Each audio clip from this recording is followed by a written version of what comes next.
as I have a feeling, there was a betrayal, a stab in the back, a dolchos by leftists within the intelligence and community and the military community in this country.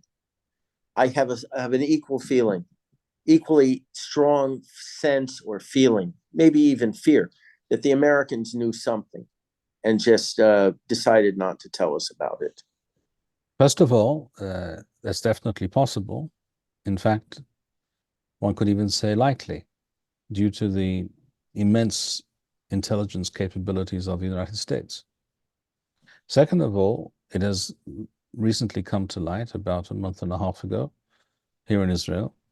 A document was leaked by a certain well-known journalist, a very reliable journalist, very brave woman, Ayala Hassan, who revealed an intelligence assessment going back a year and a half, predicting almost precisely blow for blow what did in fact take place on Shmini Aseret, on the 7th of October. You know what in other words, it cannot be said that our intelligence was somehow unaware or had been duped, but rather that certain upper echelon peoples within the intelligence community chose deliberately to ignore it. Correct. Look, the question, this is like the dog that didn't bark with Sherlock Holmes, and the Hound of the Baskervilles. Yes. Why wasn't Bibi's military attaché alerted? You don't have to go back a year. Why wasn't he alerted on October 6th of this impending war? All this discussion. I'll tell you why. Because it has been said before, and it's true. It's definitely true about Israel. But then again, President Eisenhower pointed this out the last days of his presidency in 1960, about the US as well. He was speaking about the military-industrial complex, which he more or less invented or popularized. But it has been often said in Hebrew, the saying goes that לצבא הישראלי, לצה"ל יש מדינה. It's not the other way around. זה לא מדינה שיש לצבא, יש צבא שיש למדינה. This is not a country that has an army. This is an army that has a country. And the army is much too powerful in terms of its influence on policies and practical decisions, in terms of funding. There is, as General Brick has pointed out in his reports and in many interviews, there is no actual supervision of the Israeli military. Once they are funded, they do exactly as they please with those funds. No one actually follows the money trail. No one actually sees who decided what and for what reason. The entire system needs to be overhauled. After the 33-day war debacle in Lebanon some years back, the army assured us that if they got all the appropriations they needed to make sure that the reserves especially would be fully kitted out with battle dress and everything else, whatever they needed, that the shortfalls would never happen again. Well, what happened to all that money? Because I had to go out and buy ceramic plates and thermal underwear and helmets, things like that for friends of mine in the military. Where did all the money go? Billions of shekels for reserve equipment. Where did that go? First and foremost, it went into the ludicrously and scandalously overly generous pensions that these upper echelon officers receive. That's number one. That's number one.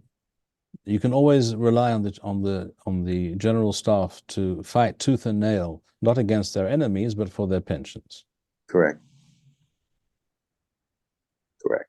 And we're paying the price again for that, because that was one of the three issues I told you delayed our entry into Gaza, the lack of proper supplies. So, at this point, you ask the question, I hate to quote Lenin, but what is to be done? What is to be done? We're facing a horrible situation where if we again capitulate to Hamas and allow a month-long ceasefire. How can I, let's say I'm a parent of a soldier, how can I, in good conscience, allow my son or daughter to continue to fight this kind of war? Basically, Hamas has won. They're going to survive because of the failures of our war cabinet and our military high command to fight this war as if our lives depended on it. And trust me, it does. Because if Hamas lives, that's all they have to do to win. If they win, or if they survive, they win. Unless you're correct, I'm not disagreeing with your assessment. I'm saying that there is a growing groundswell of indignation and rage and an insistence on the part of many soldiers themselves, reserve soldiers particularly, that they will not accept such defeatist tactics. No, look, this woman that was screaming today, she was all alone with a bullhorn.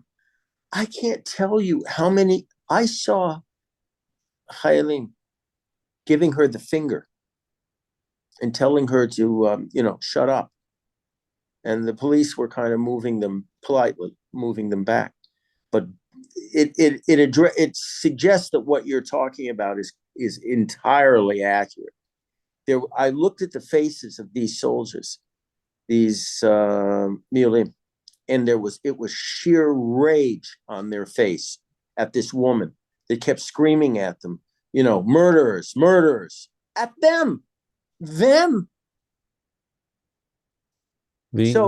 depravity, and it's beyond stupidity or imbecility. It's depraved evil of these far leftists. They aren't even useful idiots. They aren't even the useful idiots. They are. They're not. That's what I'm saying. They're not idiots. Exactly. They are. What they do is deliberate and well considered. Do you know that on October 8th, I want you to consider this. On October 8th, there was a well-known radical leftist, and boy, I'm not going to mention his name because I don't want to get sued on this one. That's how sick this society is. I get sued for telling the truth. He said publicly, after the full extent of the massacre and the slaughter became known to all of us, you know what his first reaction was in print? We now have the basis for a Palestinian state. That's what he thought. It wasn't a day of mourning for our people. It wasn't the need for revenge, nakama, to destroy this evil. No. It was, now we have the probability or the basis for a Palestinian state. Wow. What a country. The silver lining of that very dark cloud is the fact that the last few months have shocked many Israelis into a different state of mind. They are reassessing reality, and nothing short of such a disaster could have brought this about. Esther Alea Shalom, who was my morah, your teacher, said something. My teacher said something truly memorable to me. She said, "You must believe that the Geula Shlema will come, but it will come either with a shmais or a kiss, depending on our own actions." Well, October 7th was a shmais of unimaginable violence. A slap. And a lot of people have awakened on both the left and the right. They have awakened. Their eyes are open. Do you know, Rav, one of the most popular badges now amongst the Chayalim, across whether they're Smolenim, whether they're Dati Leumi, left, or right, religious or secular, yes, or not. Do you know what the badge? I was given one. Do you know what the badge is? It's of the Beit HaMikdash. The Beit HaMikdash. Think about this. the Holy Temple. The Holy Temple. Why are these otherwise ultra-leftist Chayalim wearing the Beit HaMikdash? Do you know how many? Do you know how many secular soldiers, when they come home, if they come home or wherever they're able to wash their clothes, do laundry? Let's say their mother discovers in the laundry a pair of tzitzit that they're wearing. These are secular soldiers. Yeah, my steps. In other words, a tzitzit is a garment, for those who are not familiar. This is a Jewish religious garment, shall we say, which they are not in the habit of wearing. But now, some of them, many of them, are wearing it very happily. Not because they forced it upon them, they chose and wished to do so. My stepson, who is a Chabadnik, goes down all the time to Gaza to help soldiers lay tefillin. And he said what was remarkable is they line up. These are secular soldiers. Again, for those who don't know what tefillin are, that's what I'm wearing right now, for example. And he said they have a need, an insistence on wearing them. A need. Wow. If this isn't part of the Geula, I don't know what is. This is amazing. Hashem most certainly brings about such things in the most unusual and unpredictable and tragic ways. But yes, Correct. some there are definitely beacons of light out there.